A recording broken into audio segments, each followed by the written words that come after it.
El dueño de Palantir, Peter Thiel, llegó en secreto a la Argentina. Se compró una mansión de 12 millones de dólares en Barrio Parque. Hay quienes dicen que es la propiedad más cara del país. Claro, es un tipo que tiene una fortuna estimada en 20.000 millones de dólares, que fue de los primeros inversores en Facebook, para darles una idea, y de quien nos viene a hablar Emilce Garzón, con muchos años de estudiarlo encima. Gracias por venir, Emi. Bueno, gracias por recordarme que sí, que lo estuve estudiando muchos años. Y ¿sabes qué? ¿Qué? Me parece que tenemos que empezar a pensar de qué manera empieza justamente a desembarcar Palantir en toda la América Latina, en Sudamérica. Porque tenemos el caso de Cuba, bueno, en realidad Estados Unidos, ¿no? Ahí ahogando Cuba, pero también en Venezuela, donde Palantir fue parte. Entonces ahora está en Argentina, pero en una situación de condición que está habilitado. Lo que vamos a analizar un poco ahora es todo lo que se le habilita y por qué no habría contradicciones, tanto ideológicamente con Javier Milei, como también las facilidades incluso en regulación o desregulación que existe. Él dice que está fascinado con Milei. Sí. Me lo han contado empresarios que estuvieron con él, Sí. incluso varias horas. Él no acepta reuniones de a muchos. Él cae con 6 guardaespaldas. Pero ya hablé con 2 empresarios que estuvieron conversando largamente con él, y él les dice que viene a ver de cerca, por eso se quiere quedar 2 meses, a ver de cerca lo que él cree que puede ser el único experimento exitoso del anarcocapitalismo que siempre defendió. Bueno, sí, él es que también es un ideólogo, es como está detrás de toda la ideología inicial de Silicon Valley, pero tampoco yo le creería todo lo que diga y lo que nos digan, porque es una persona totalmente, perdón, pero para mí malévola. O sea, quiere destruir a la humanidad, pero no lo voy a decir yo, sino que tenemos ahí unos recortes de Peter Thiel para que si no lo conoces, por lo menos escuchá y veas cómo piensa. Dale, claro. Actually unilaterally change the world without having to constantly convince people and beg people and plead with people who are never going to agree with you through a technological means. And this is where I think technology is this incredible alternative to politics. And you know, there are a number of different technologies we can outline, but the task in this world where politics has become so broken and so dysfunctional is to find a way to escape from it. It's not a way to fix it, it is a way to escape. And there are, you know, a number of different options. I think the promising one of the 1990s and this last decade has been to escape onto the internet and to sort of create an alternate virtual reality. Questions, of course, is still how does it intersect with the real world? Wow. Claro, él tiene en sus escritos, ahora lo puso incluso su empresa en una especie de manifiesto de 22 puntos. Sí, Alex Karp fue. Tiene una especie de amor por la guerra que a los que históricamente le escapamos nos resulta muy difícil de entender. Y lo que pasa es que él tiene las compañías más importantes para poder hacer control y vigilancia. Algo que me parece también importante destacar es que nosotros vemos con los ojos de América Latina. Él, Trump, ven con los ojos de Estados Unidos y consideran que es todo un bloque, que es Occidente. Con lo cual, cuando hablan de Estados Unidos es, bueno, libertad para el resto, pero bajo nuestra posición. Y también que la forma de trabajarlo o poder llevar adelante y desplegarse es por medio de la tecnología y de forma unilateral. O sea, por eso también está vinculado con la no democracia. Claro, él ha dicho, le han preguntado por la democracia y ha dicho que es incompatible con la libertad. Sí, específicamente, si lo analizamos un poco más, es la libertad económica, que es lo que a él más le importa. Después el resto, consecuencias. Bueno, escuchemos otro fragmento, a ver si no quedó claro cómo piensa Peter Thiel. Escuchémoslo en otra ocasión. ¿Qué piensa sobre la humanidad? You would prefer the human race to endure, right? You're hesitating. Yeah, well, Yes? I don't know. I would. This is a long hesitation. This is a long hesitation. There's so many questions implicit Should in the this. human race survive? Yes. Tiene razón. Es una duda muy larga. Sí, ¿no? Si, vivimos o morimos, ¿vos qué vas a hacer? No sé, sí.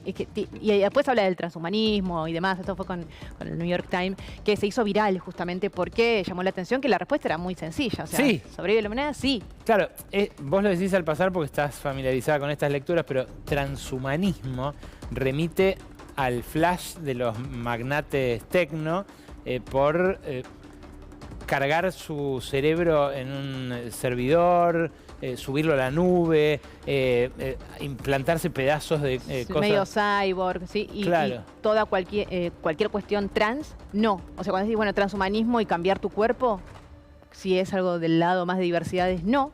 Y por supuesto que también están buscando que la vida sea eterna. Entonces, en esa vida eterna y en esa búsqueda pasa esto de modificar su cuerpo, esto de poner su cerebro en un servidor o que quede eternamente. ¿Sabes qué? Quiero que veamos algunos personajes con los que estuvo reuniendo y que está vinculado Peter Thiel en estos días, en estas visitas. Tenemos a Caputo, que bueno, está detrás de la CIDE también. Lo de la CIDE no es menor, ahora vamos a hablar de un decreto en particular, muy concreto. Se reunió con él. Sturzenegger también, una cena más informal, hablando, bueno, la persona que se encarga de la desregulación. La desregulación es fundamental, es importante para poder desplegarse.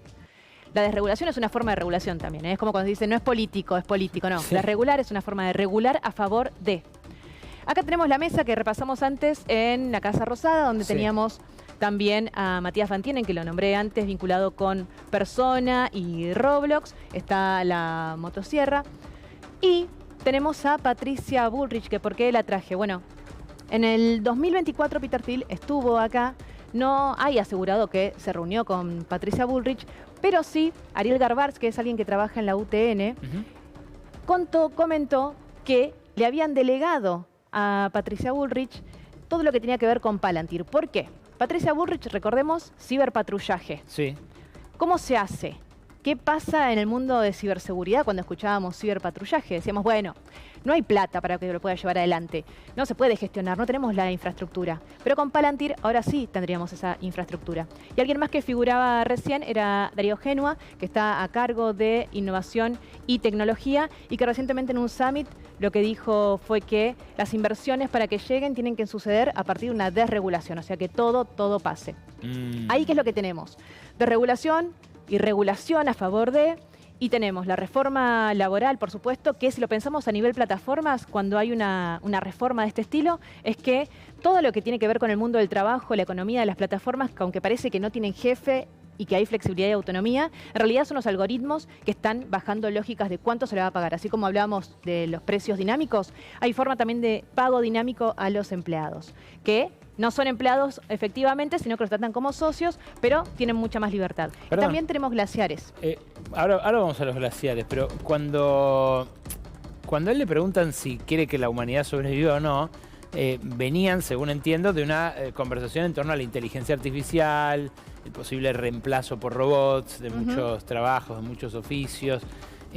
Eso va a generar, en términos económicos, una población sobrante. Sí. Y la pregunta es, ¿qué va a pasar con esa población sobrante? Más que qué va a pasar con millonarios como él. Porque da la sensación de que vamos hacia, si sigue esta deriva planetaria, vamos hacia un mundo donde prácticamente va a haber tipos de personas distintos, hasta en su expectativa de vida. Y por eso después se habla de un ingreso básico universal que lo van a manejar también ellos mismos. ¿Por qué tendríamos que confiar? Esa gente que queda ahí en excedente, ¿cómo va a ganar dinero? Bueno, con un ingreso básico universal, lo único que no sabemos cómo se va a definir. Lo otro importante son todas las empresas en las que invierte Peter Thiel, que se enfocan también en el desarrollo de inteligencia artificial o formas automatizadas. Pero si vos incluso te encontrás en las redes sociales, está todo el mundo como en un hype de usen cloud, usen esto, usen aquello, como que no se puede escapar incluso en las empresas. Y mismo hablando con CEOs, lo que me dicen es, sí, es cierto, ciertas tareas como el call center no se pueden reconfigurar. Es así, va a quedar gente afuera, por eso también no hay más contrataciones. Está frenado y hay muchos despidos. Vamos a ver si hay una burbuja o no, pero la realidad es que aunque quieran decir que no pasa nada o que hay que reconvertirse, sí es cierto que van a haber despidos, que hay gente que va a quedar afuera y que además hay toda una delegación cognitiva y falta de soberanía, porque ahora todo depende de sistemas automatizados de Estados Unidos. Bueno, ¿qué es exactamente, vos que lo conocés desde el punto de vista técnico, lo que automatiza Palantir? Ellos, por ejemplo, ayudan a que los drones de la guerra ataquen sin que un humano apriete el gatillo. Tienen un producto que es así. Palantir tiene distintos productos. Imagínense que, vamos a hacerlo fácil, toma distintos modelos de inteligencia artificial, como los de Anthropic o como los de OpenAI, y que están todos disponibles, pero lo que ellos generan es como si fuera un tablero de control. Entonces, imaginemos en el caso de Argentina qué podría llegar a pasar.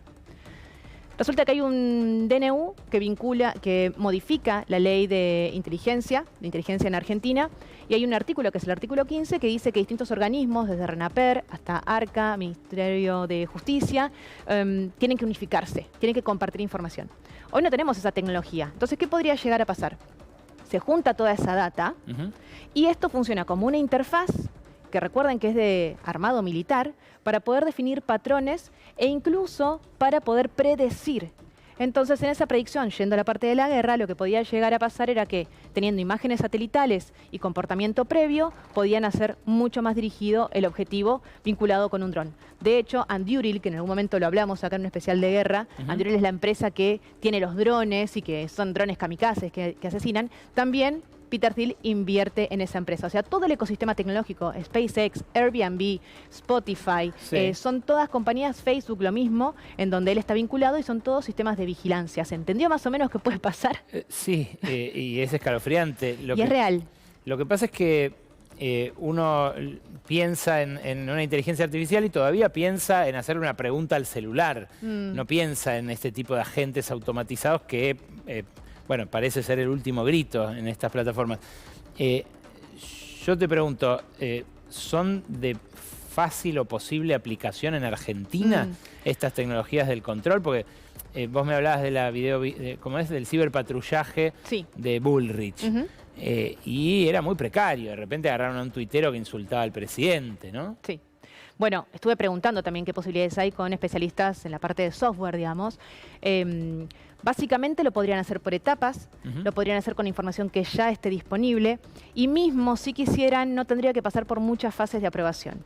Directamente, y doy el ejemplo de Meta o Google, cuando de repente crean un chatbot utilizando su tecnología en algún municipio, lo dan de forma gratuita. Podríamos decir, che, pero quizás en Argentina puede salir muy caro este sistema. Pero en realidad a ellos no importa acá cuánto dinero ganen con Palantir. Lo que importa es poder tener la mayor cantidad de información, que eso, claro, de datos, que incluso puede afectar a la democracia. Si quisiéramos, por ejemplo, reunirnos para una manifestación y tienen nuestros celulares y la información, e información de mensajes, e información de, por ejemplo, nuestras transacciones, podrían llegar a definir un perfil nuestro y saber a dónde mandar, como pasa en Estados Unidos con ICE, a la policía, por ejemplo. Eso es posible. Ahora, la implementación sí podría ser por lo menos en etapas, y tendría que ser por lo menos en esta fase del gobierno de Javier Milei. Impresionante. Bueno, mencionabas recién los posibles sectores o áreas de interés en el Estado que puede llegar a tener Peter Thiel. Bueno, ARSAT podría ser, hay una red federal de fibra óptica, por ejemplo, podría ser de interés, por supuesto.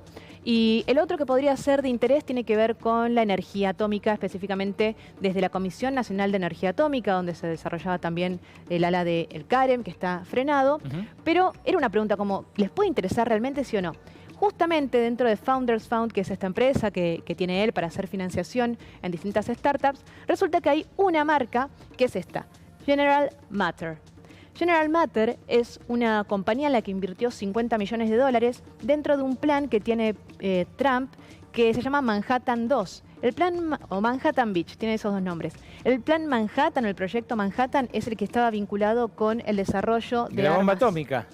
De armas nucleares. Pero en los años 40. Y ahora, en el año 2026, 2025, aparece un nuevo plan para poder tener otra vez mayor cantidad de este tipo de armas.